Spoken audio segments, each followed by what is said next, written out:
নমস্কার, তোমাদের সকলের প্রিয় পাঠশালায় আরো একটি নতুন ক্লাসে তোমাদের সকলকে জানাই স্বাগত। আজকে আমি তোমাদের সাথে আলোচনা করব তৃতীয় শ্রেণীর তৃতীয় পর্যায়ের মূল্যায়ন 2025-এর রায়মার্টিন কোয়েশ্চেন ব্যাংকের গণিতের 17 নম্বর স্কুলটির প্রশ্ন উত্তর। আমি আজকের ক্লাসটি শুরু করে দিচ্ছি, সকলে মন দিয়ে দেখে নাও। 17 নম্বর স্কুলটির নাম হলো সংস্কৃত কলেজিয়েট স্কুল। একের প্রশ্নটি আছে, শূন্যস্থান পূরণ করো। কয়ের প্রশ্নটি বলেছে 2024 সালের প্রজাতন্ত্র দিবস ছিল শুক্রবার।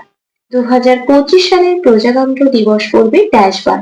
তাহলে 2024 সালটা আমরা কি জানি? লিপিয়ার সাল।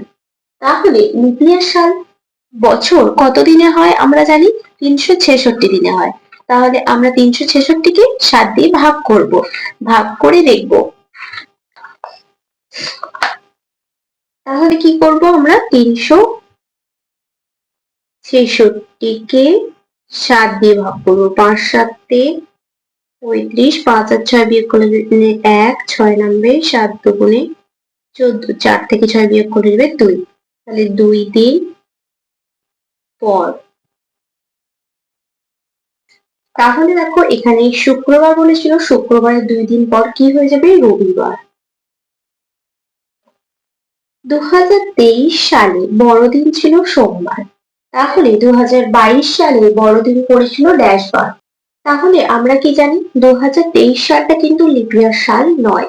তাহলে লিপিয়ার সাল না হলে বছরটা হবে 365 দিনে। তাহলে আমাদের 365 দিয়ে ভাগ করতে হবে। 365 ভাগ 7, 5 7 35, 5 থেকে 6 বিয়োগ করবো 1, 5 নামবে, 7 দুগুণে 14, 4 থেকে 5 বিয়োগ করবো 1, একদিন আগে। তাহলে এখানে 2022 সাল বড়দিন কি বার করেছিল? একদিন আগে, মানে সোমবারের একদিন আগে হয়ে গেলে কি হবে? রবিবার। ঘন্টার কাঁটা একবার সম্পূর্ণ ঘুরলে হয় ড্যাশ ঘন্টা? 12 ঘন্টা। 70 গুণ 30 সমান ড্যাশ। 3 সাথে কত হয়? 21, আর দুটো শূন্যর জন্য দুটো শূন্য বসিয়ে দেবো। কত হলো? 2100। তারপর বলেছে প্রদত্ত চিত্রে বৃত্ত ড্যাশটি এবং ত্রিভুজ ড্যাশটি। তাহলে দেখো এই যে ত্রিভুজ, এই যে চিত্রটা দেখতে পাচ্ছি, বৃত্ত কটি? 1 2 3, ছোট 3টে, আর দেখো বড় কিন্তু দুটো, তাহলে 5টা বৃত্ত। আর ত্রিভুজ 1 2 3 4টে। দুই প্রশ্নটি বলেছে ঘড়ি এঁকে দেখাও 3টে 25 মিনিট 45 সেকেন্ড। তাহলে আমাদের ঘন্টা, মিনিট এবং সেকেন্ডের কাটা আঁকতে হবে। দেখো একটা ঘড়ি এঁকে দেখাচ্ছি।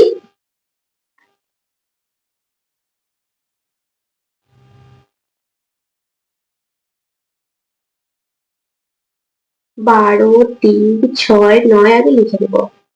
1 2 4 5 7 8 10 11 লিখে নিলাম। এবার কি বলেছিল? 3টে 25 মিনিট 45 সেকেন্ড বলেছিল।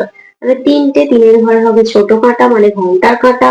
3টে 25 মিনিট, তাহলে মিনিটের কাঁটা হবে 5-এর ঘরে বড় কাঁটা, ঘন্টার কাঁটা ছোট কাঁটা, মিনিটের কাঁটা বড় কাঁটা, আর বলেছিল 45 সেকেন্ড। তাহলে এটা হালকা করে আঁকতে হবে। 9-এর ঘরে এটা হচ্ছে সেকেন্ডের কাঁটা। 3টে 25 মিনিট 45 সেকেন্ড। তারপর 3-এর প্রশ্নটি বলেছে বিন্যাস অনুযায়ী শূন্যস্থান পূরণ করো। 1 মানে 11, তারপরে 110, 22, 220। তাহলে তারপরটি কি যাবে? 33, 333, 44, 440। 888, মানে 8 8 8 7 7 7 777 ড্যাশ, তারপরে 555, 444, 222, 111। দেখো প্রত্যেকটাতে আছে। তাহলে এই শূন্যস্থানটি হয়ে যাবে 666, 3টে 6, আর এই শূন্যস্থানটি হয়ে যাবে 333, 3টে 3। তারপরে ত্রিভুজ বৃত্ত, ত্রিভুজ বৃত্ত, তারপর কি যাবে? ত্রিভুজ। চারেরটা বলেছে সমাধান করো। 5 ঘন্টা 30 মিনিট সমান কত মিনিট? আমরা কি জানি? 60 সেকেন্ডে হয় 1 মিনিট, আর 60 মিনিটে হয় 1 ঘন্টা। তাহলে 5 ঘন্টা বলেছে, তাহলে 5 গুণ 60 যোগ 30 করবো। তাহলে 5 6 কত হয়? 30। তারপরে 300 যোগ 30, তাহলে 300 যোগ 30 করলে কত দেবে? 330 মিনিট।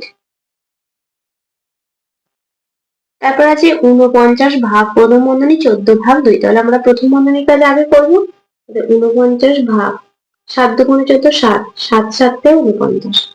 80/10+8। তাহলে আগে ভাগটা বলবো, 8×10 = 80, 8+8, 8 আর 8 যোগ করে দিলে 16। পাঁচেরটা বলেছি সমাধান করো ও উত্তর লেখো। 9 বছর 10 মাস 20 দিন যোগ 2 বছর 8 মাস 25 দিন। খাতায় যোগটা করে দেখাচ্ছি, দেখে নাও। একটা যোগটা লিখে নিয়েছি। 5 2 4 45 দিন, 8 1 18 মাস, 9 2 11 11 বছর। এবার কি করবো, 18 মাসটাকে আমরা ভাঙবো। 11 বছর, 12 যোগ 6 মাস, দিনটা ভাঙবো 30 যোগ 15 দিন। তাহলে এটা এদিকে যোগ হবে, এটা এদিকে যোগ হবে। তাহলে 12 বছর 7 মাস 15 দিন। তারপরে ক্ষয়েরটা বলেছি 6 ঘন্টা 50 মিনিট 35 সেকেন্ড যোগ 8 ঘন্টা 45 মিনিট 40 সেকেন্ড। দেখো দুটো যোগ করবো, 5 নামবে 4 থেকে 7 75 সেকেন্ড মিনিট, 5 সঙ্গে 5 মিনিট, 5 আর 4 9, 8 আর 6 14, তাহলে 14 ঘন্টা 95 মিনিট 75 সেকেন্ড। এবার এই দুটো আমরা ভাঙবো। 14 ঘন্টা 95টাকে ভাঙবো 60 যোগ 35 মিনিট, 75 সেকেন্ডটা ভাঙবো 60 যোগ 15 সেকেন্ড। এটা এদিকে যোগ হবে, এটা এদিকে যোগ হবে। 15 ঘন্টা 36 মিনিট 15 সেকেন্ড।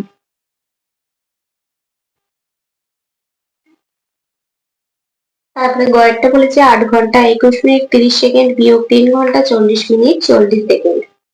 দেখো বিয়োগটা লিখে নিয়েছি, এখানে 40 আছে আর উপরে 30 আছে, তাহলে আমরা মিনিট থেকে ধার নিয়ে নেবো। 1 মিনিট ধার নিয়ে নিলে এখানে কমে যাবে, তাহলে এখানে 60 সেকেন্ড যোগ হয়ে যাবে। 60 আর 30 যোগ করলে কত হয়ে যাবে, 90। দুটো বিয়োগ করবো, 0 4 থেকে 9টা 5, 50 সেকেন্ড হলো। এবার 40 থেকে 20টা ছোট, তাহলে আমরা ঘন্টা থেকে 1 ধার নিয়ে নেবো, 1 কমে যাবে আর এটা 60 দিয়ে যোগ হয়ে যাবে। 60 আর 20 80, 40 আর 80 বিয়োগ করবো। 0 4 থেকে 8 4, 3 আর 4, 3 আর 7 বিয়োগ করে যাবে 4, তাহলে কত হচ্ছে 4 ঘন্টা 40 মিনিট 50 সেকেন্ড। 6 প্রশ্নটি বলেছে ভাষায় লিখে সমাধান করো। কয়ের প্রশ্নটি আছে আমার বয়স 8 বছর 5 মাস 10 দিন, বোনের বয়স 4 বছর 7 মাস 25 দিন, বোন আমার থেকে কত ছোট। এই দুটো কি করব, আমরা বিয়োগ করব। তাহলে 25-এর থেকে 10 দিনটা ছোট, আমরা কি করবো, মাস থেকে 1 ধার নিয়ে নেবো। তাহলে 30 যোগ করে দেবো, 30 আর 10 যোগ করলে কত হয়ে যাবে 40। 25 আর 40 বিয়োগ করবো, আজ থেকে 16 10 ধরবো 5, হাতে ধরলে 1 ধরলে 3, 3 থেকে 4 বিয়োগ করবো 1, 15 দিন। 7 থেকে 4টা ছোট, তাহলে বছর থেকে 1 ধার নিয়ে নেবো। 12 যোগ করবো, 12 আর 4 কত হয় 16, সাথে তো 8 9 10 এবং 12 13 14 15 16, 9 9 মাস। 4 থেকে 7 বিয়োগ করবো 3, 3 বছর, 3 বছর 9 মাস 15 দিন। উত্তরটা কি লিখবো, বোন আমার থেকে কত ছোট। অতএব বোন আমার থেকে 3 বছর 9 মাস 15 দিনের ছোট। ক্ষয়ের প্রশ্নটি বলেছে 4টি ঝুড়িতে যথাক্রমে 105টি 115টি 125টি 130টি তরমুজ আছে। পঞ্চম আর একটি ঝুড়িতে কতগুলি তরমুজ রাখলে 5টি ঝুড়িতে গড়ে 120টি করে তরমুজ থাকবে। এই অঙ্কটা সরলের মাধ্যমে করব। দেখো 120-র সাথে 5 গুণ করবো, দিয়ে বিয়োগ করে এই 4টে যোগ করবো। তাহলে দেখো 5 শূন্য 0, 5 দুগুণে 10-এর 0, হাতে ধরলে 1, 5 1 5 আর 6 বিয়োগ এই 4টে যোগ করবো। 0 5 5 5, 5 আর 10 আর 5 15, 5 হাতে রইল 1, 3 আর 1 4, 5 6 7, 1 2 3 4, তাহলে 600 বিয়োগ 475, এই দুটো বিয়োগ করবো। 5 থেকে 0 10 ধরবো, 6 7 8 9 10, 5 হাতে রইল 1, 7 1 8 8 9 10, 2 হাতে রইল 1, 4 1 5, 5 থেকে 6 বিয়োগ করলে যাবে 1, 125। তাহলে এবার উত্তরটা কি লিখবো, দেখো বলেছিল কি পঞ্চম আর একটি ঝুড়িতে কতগুলি তরমুজ রাখতে হবে। তাহলে লিখবো অতএব পঞ্চম আর একটি ঝুড়িতে 125টি তরমুজ রাখলে রাখলে 5টি ঝুড়িতে গড়ে 5টি ঝুড়িতে গড়ে 120টি করে তরমুজ থাকবে। ভালোভাবে অঙ্কটা দেখে নাও। গয়ের প্রশ্নটি বলেছে স্কুলে আঁকা প্রতিযোগিতায় 978 জন প্রতিযোগীকে 16টি ঘরে সমান ভাগে ভাগ করে বসাতে হবে। প্রতি ঘরে কতজন বসতে পারবে আর কতজন বসতে বাকি থাকবে। তাহলে এটা ভাগ করব, কত ছিল 978 ভাগ 16। পাশে ভাগটা করে দেখাচ্ছি। তাহলে দেখো ভাগটা করে দেখাচ্ছি। এটা হবে 6 16 96। 6 থেকে 7 1 আর নেমে যাবে 6 16 1 16। 6 থেকে 8 বিয়োগ করবে 2। অতএব দিয়ে উত্তরটা লিখবো যে প্রতি ঘরে কতজন বসতে পারবে। অতএব প্রতি ঘরে 61 জন বসতে পারবে। আর একটা উত্তর চেয়েছিল আর কতজন বসতে বাকি থাকবে। আর 2 জন বসতে বাকি থাকবে। ঘরের প্রশ্নটি আছে মা 825 টাকা 35 পয়সা নিয়ে বাসনের দোকানে গেলেন। বাসন কিনতে 642 টাকা 60 পয়সা খরচ হলো। এখন তার কাছে কত পড়ে রইল? দুটো বিয়োগ করব। তাহলে দেখো দুটো লিখে নিয়েছে, 825 টাকা 35 পয়সা আর 642 টাকা 60 পয়সা। 60 পয়সা থেকে 35 পয়সার ছোট, তাই এদিক থেকে আমরা 1 ধার নেব। তাহলে 1 টাকা সমান আমরা কি জানি 100 পয়সা। এখান থেকে যদি 1 টাকা ধার নিই, এটা তাহলে হয়ে যাবে 824 টাকা। আর এখানে 100 যোগ হয়ে যাবে, তাহলে 135 যোগ হলে হয়ে যাবে 135। 60 এর সাথে 135 বিয়োগ করব। 5 নেমে যাবে, 6 থেকে 3টা 13 হবে। 7 8 9 10 11 12 13। 7 হাতে নিল 1, একে এক মিলে গেল শূন্য, বাদিকে শূন্য বসে না তাই লিখলাম না। 75 পয়সা হয়ে গেল। এবার টাকাটা বিয়োগ করবো। 2 থেকে 4 বিয়োগ করলে 2, 6 থেকে 2, 4 থেকে 2টা ছোট, 2টা 12 ধরবো। 4 5 6 7 8 9 10 11 12। 8 হাতে রইল 1, 6 থেকে 7, 7 থেকে 8টা বিয়োগ করলে যাবে 1। তাহলে কত হচ্ছে 182 টাকা 75 পয়সা। তাহলে উত্তর লিখবো এখন তার কাছে কত পড়ে রইল। অতএব এখন তার কাছে 182 টাকা 75 পয়সা পড়ে রইল। প্রশ্নটি আছে 45 জন নদীর এপার থেকে অন্য পারে যাবে। এর মধ্যে 6 জন বাসে চলে গেল। বাকিরা ঘাটে 3টি নৌকাতে সমান ভাগে উঠল। প্রতি নৌকায় কতজন উঠলো? সরলের প্রশ্নের অঙ্ক। তাহলে দেখো 45 জন নদীর এপার থেকে অন্য পারে গেল, 6 জন বাসে চলে গেল, বাকিরা 3টি নৌকায় ভাগ হয়ে গেল। 6 7 8 9 10 11 12 13 14 15 9 হাতে রইল 1, 3 ভাগ 3, 3 13 39। তাহলে প্রতি নৌকায় কতজন উঠলো? 13 জন। অতএব লিখবো প্রতি নৌকায়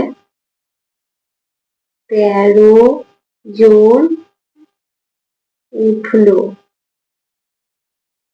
তাহলে আজকের ক্লাসটি আমি এখানে শেষ করছি। খুব তাড়াতাড়ি আরো একটি নতুন ক্লাস নিয়ে হাজির হবো তোমাদের সামনে। যদি তোমাদের আজকের ক্লাসটি ভালো লেগে থাকে তাহলে অবশ্যই লাইক কমেন্ট সাবস্ক্রাইব এবং শেয়ার করতে ভুলবে না। সকলে সুস্থ থাকবে, স্বাভাবিক থাকবে। সকলকে অসংখ্য ধন্যবাদ জানাই।